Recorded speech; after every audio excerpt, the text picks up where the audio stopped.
तैयारी कर रहा है। इजराइल के एम्बेसडर ने संयुक्त राष्ट्र में कहा कि ईरान ने सारी हदें पार कर दी हैं और अब इजराइल का कानूनी हक बनता है कि वो जवाबी हमला करे।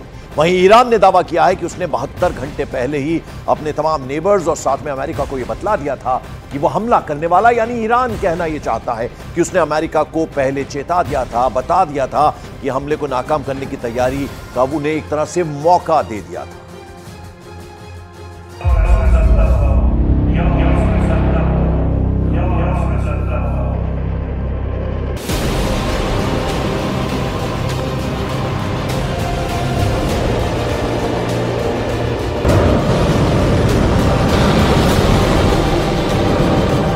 पश्चिम एशिया में खाड़ी खौल रही है।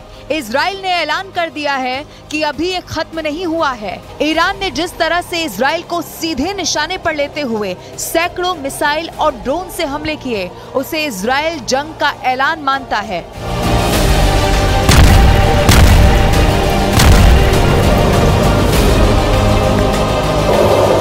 यही वजह है कि इजराइल की सरकार में एक के बाद एक बैठकों का दौर चल रहा है। लगातार इस पर बात हो रही है कि ईरान को किस तरह से जवाब दिया जाए, क्योंकि इजराइल चुप तो नहीं बैठ सकता। उसे ईरान से हुए इतने बड़े हमले का जवाब देना है।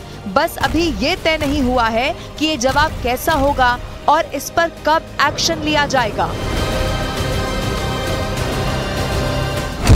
इजराइल का बदला अभी बाकी है।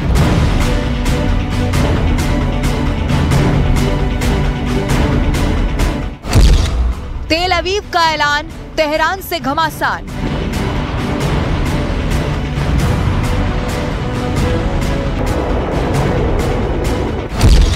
नेतन्याहू का प्लान, रईसी से इंतकाम।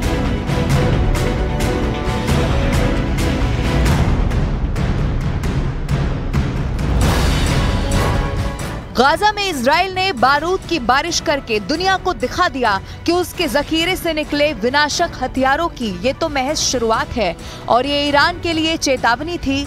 लेकिन जो ईरान अब तक कथित तौर पर आतंकी संगठनों के पीछे से इजराइल से प्रॉक्सी वॉर लड़ रहा था, अब उसने जाहिर कर दिया है कि वो इजराइल से सीधा पंगा लेने के लिए तैयार है। और यही वजह है कि रविवार की सुबह तेहरान ने क्रूज, बैलिस्टिक और ड्रोन मिसाइलों की इजराइल पर बारिश कर दी और बाद में धमकी भी दे डाली है कि अगर गुस्ताखी की तो पश्चिम एशिया के नक्शे से इजराइल का नामो निशान मिटा देगा।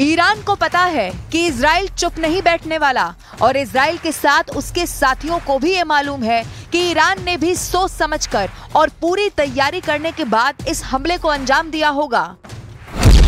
लिहाजा इजराइल अपनी वॉर कैबिनेट में जवाबी हमले की तैयारी करने में जुटा है। तो अमेरिका इजराइल को रोकने के लिए बयान दे चुका है और ईरान किसी भी जवाबी हमले की सूरत में फुल स्केल वॉर छेड़ने के लिए तैयार बैठा है।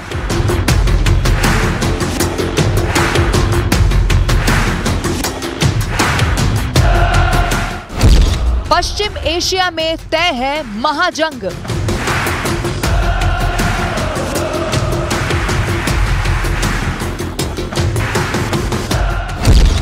नेतन्याहू छोड़ेंगे नहीं, रईसी रुकेंगे नहीं।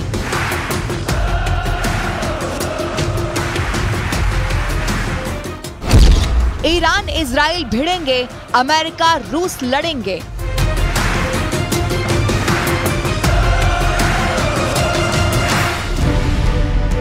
अमेरिका भले ही इस युद्ध को टालने के लिए इजराइल को ईरान पर जवाबी कार्रवाई न करने का अल्टीमेटम दे रहा है, लेकिन उसे ये मालूम है कि इजराइल रुकने वाला नहीं है। इजराइल की वॉर कैबिनेट में इसी पर बात चल रही है। इजराइल के कई सांसद ईरान पर जवाबी कार्रवाई करने के खिलाफ हैं। नेतन्याहू और बाइडेन के बीच रविवार को हुई बातचीत के बाद मामला अटका हुआ है, लेकिन इजराइल के वॉर कैबिनेट मंत्री ने ईरान को खुलकर ये बता दिया है कि ये अभी खत्म नहीं हुआ है, समय आने पर माकूल जवाब दिया जाएगा। אתמול יצאה איראן למתקפה על ישראל ופגשה את עוצמתה של מערכת הביטחון הישראלית. איראן היא בעיה עולמית, היא אתגר אזורי והיא גם סכנה לישראל. ואתמול התייצב העולם באופן ברור ביחד עם ישראל מול הסכנה. ישראל נגד איראן, העולם נגד איראן. זו התוצאה. זהו הישג אסטרטגי שעלינו למנף למען ביטחון ישראל. युद्ध के बादल मंडरा रहे हैं, बिजलियां कड़क रही हैं। किसी भी वक्त ईरान और इजराइल का तनाव महायुद्ध की शक्ल अख्तियार कर सकता है और अगर ऐसा होता है तो दुनिया को दो ध्रुवों में बंटना ही होगा। यही वजह है कि जब ईरान के रहबरे इंकलाब आयतुल्लाह सैयद अली हुसैनी खामेनेई ये कहते हैं कि वो फिलिस्तीनियों को आजादी दिलवाएंगे, वो यरूशलेम को मुस्लिमों के हक में आजाद करवाएंगे, तो वे एक तरह इस्लामिक मुल्कों को इजराइल के खिलाफ अपनी इस जंग में अपनी तरफ करने की कोशिश करते हैं।